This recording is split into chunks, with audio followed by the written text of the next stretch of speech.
Bet on Bears fans, another edition of the Windy City Breeze coming you guys way. Pat the Designer here recording up at Bears Camp. Appreciate you guys for tuning in and showing love. Hit that like button, subscribe to the page. We're going to keep you covered with everything training camp wise. I'm going to be up here every day of camp, so make sure that you guys are tapped in with us. A lot to get into today. On today's episode, got to talk about Caleb Williams and some of the struggles that he had. Luther Burden still not out there. Is that truly a concern? Ozzy Trapilo getting first team reps and a little bit of a backup QB comp.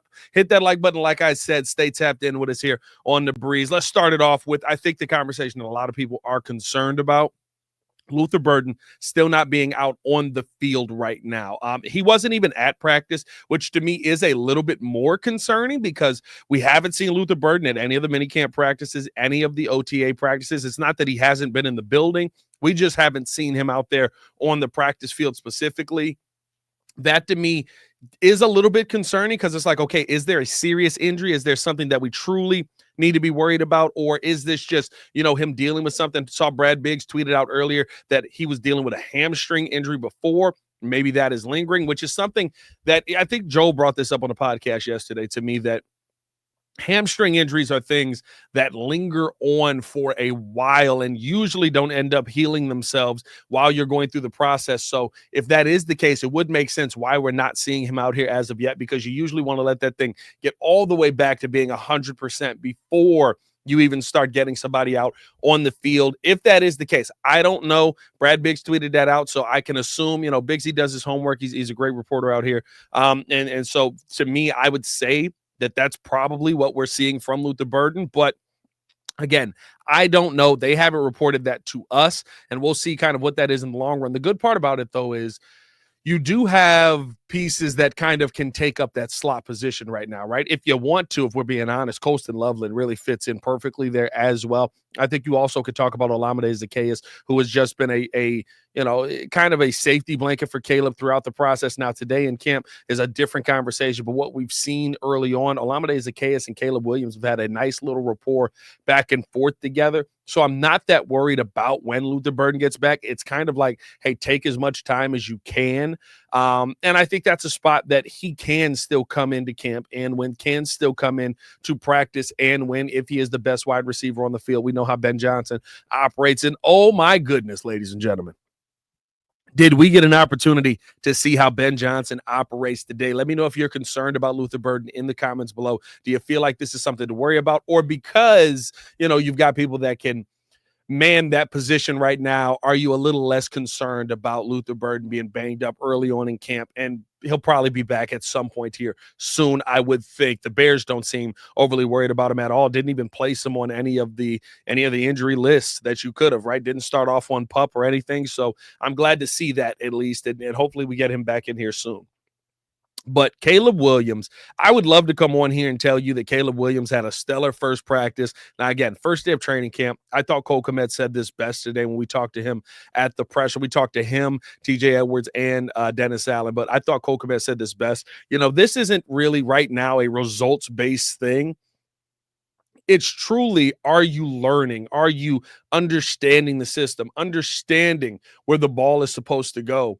And I think that is one of the questions that we have seen kind of in the past where it's like, yeah, that was a pass completed. Yeah, but that ball was late. That ball didn't get there in time. Did he know what we've seen? I'm not just saying that for Caleb Williams. I'm saying that for, the plethora of quarterbacks that have been in here throughout our time as Bears fans, right? But what I saw today was Caleb Williams come out and essentially not complete his first pass until the 7-on-7 drill, where he ended up hitting Cole Kmet on a little out going towards out of bounds. Then he, yet again, Ben Johnson at this point in the 7-on-7 drill had stopped practice 3 times, twice in the 11-on-11, once in the 7-on-7 drill. They're kind of trying to go through it. Caleb completes another pass to Cole Kmet over the middle of the field, and then I don't know if it was an alignment issue. It seemed like they were kind of confused on what the play call was. Wide receivers were out of position a couple of times in there. Ben Johnson just finally had it, and he said, get out, and basically tossed them out of the drill. Did not toss them out of practice, but just tossed them out of that drill, that portion of the drill. And you could see Caleb visibly frustrated at what was going on there. But listen, Cole Kmet told us today, that's just who Ben is. If you're not getting it right, he'll put somebody in who will. And he will show. I mean, this is the day where now every day is a day where the media is there. You know this is going to be a story. You know this is going to be something big. You know this is going to be something that Caleb Williams sees, and you throw him out of a drill in the first practice. Not just him. He threw the entire first team offense out, right? But the focus, I think, for a lot of us is on Caleb Williams. That to me is very telling of the kind of head coach that Ben Johnson is. And Cole Kmet, again, said it. You got to get the details right. You have to make sure that you are doing your job the right way and getting the minute details right. And if you're not, again, you'll see him get somebody in there who will. Now, this is early in camp. This is early. It's day one of practice at camp. It's not something I'm concerned about long term. The third drill after that happened goes back out in an 11-on-11, looked a lot better. There were a couple of passes that were incomplete. Let me pull up my notes on that real quick, actually, because that's really the time where you saw Caleb start to get it. He threw a nice comeback to DJ Moore on the left side, had a nice screen pass, which was led beautifully by the offensive line. Now, again, no pads for any of the O-linemen. We'll talk about some of that here in a second, but no pads, again, for the O-linemen, so no big concern there. There was a pass that was broken up by Jaquan Brisker after that, but the ball placement on it, to me, was perfect. I mean, it was literally I'm throwing this so that you can't intercept it. I see you underneath. You're not going to be able to pick this. DJ Moore is the only one who's going to have a chance at catching this. And Brisker kind of jumped up, bumped the football a little bit, got his hands on it. And I mean, like fingertips. Like it literally was like he poked the bottom of the football just enough to knock the football off track. I like that kind of throw. You're taking a chance. You're trying to fit something in a pinhole there. You had your guy. DJ was open on that play, trying to get it over Jaquan Brisker, who was really good in coverage. Doesn't end up happening, but good ball placement on that. And then after that, Devin Duvernay stopped running on a route where Caleb threw to a spot, which you can tell Caleb's starting to understand the system a little bit. Even through the struggles, you can still see some of the good. Caleb threw it to a spot where it was through both defenders that were there converging on the ball, got through both of them, but Devin Duvernay stopped running. Had he have kept running, the ball probably would have hit him dead in the chest, and it would have been a completion. Now, again, it's not a completion. It was not a great day for Caleb Williams. I think it was a struggle day more than not for Caleb Williams, and I think Caleb himself would come tell you that. I think it was a struggle for the entire first team offense for the most part today. But I did think that, listen, by the end, Ben snappings, things happening, you started to see Caleb Williams pick it up. That may be a real game situation that you're in one day, right? There's going to be games where Caleb starts off slow and Ben's going to have to get after him. How do you bounce back from those moments? How do you bounce back and put yourself back in a position where, okay, let me settle myself down. Let me calm down. Let me go out here and make the right play. That's what training camp is about. You got to figure those things out now so that you don't make those mistakes by the time the season gets here. We'll see how this affects Caleb in the long run. I thought the other big thing from today was the Ozzy Trapilo getting first team reps the entire practice. There was not a swap in, swap out between him and Karan. Remember last year they were kind of doing that early on in camp where it was like, okay, now you get a first team rep. Okay, now you get a first team rep. This year, simply first team reps with Karan Amagaji, with Ozzy Trapilo in there. He was the only one that took first team reps all day. Karan was with the twos pretty much all day there. And how he looked, I mean, again, no pads on, but I keep saying this about Ozzy. It's kind of robotic. Remember Ryan Poles said watching his tape gets boring because he does the same thing over and over and over again. The left side looks sure. Again, no pads. You can't evaluate anything fully.